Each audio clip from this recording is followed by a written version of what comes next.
free po anh thuam lum chale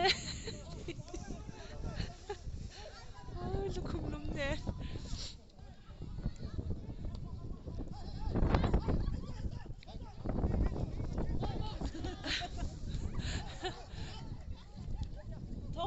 thâu vợ lên tí con ru tiro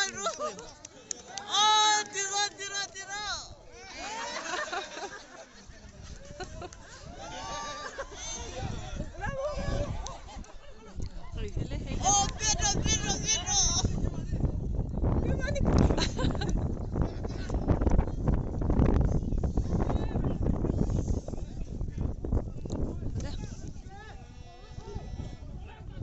Papa na umpa daw mo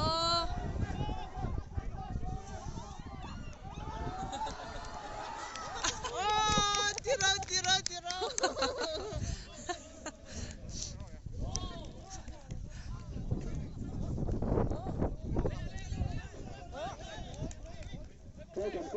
Kasi World Cup Pro po yun.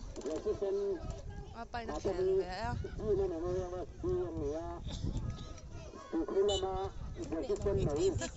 Ngayon na eh.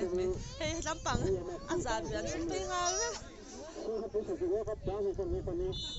Coba.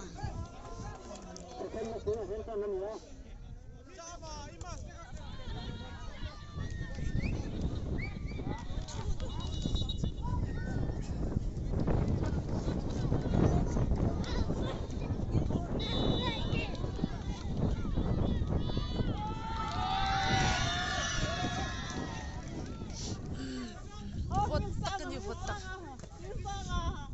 Sali apa? Oh.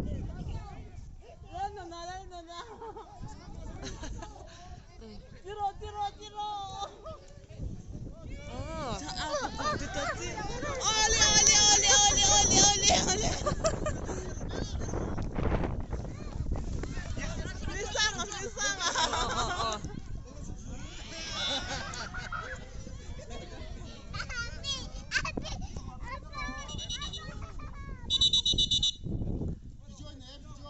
Ấy thầy cứ nghe. Oh.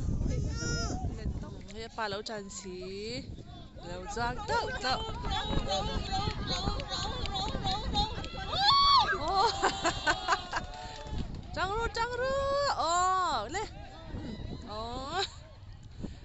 Papi lâu ao chứ bị tê.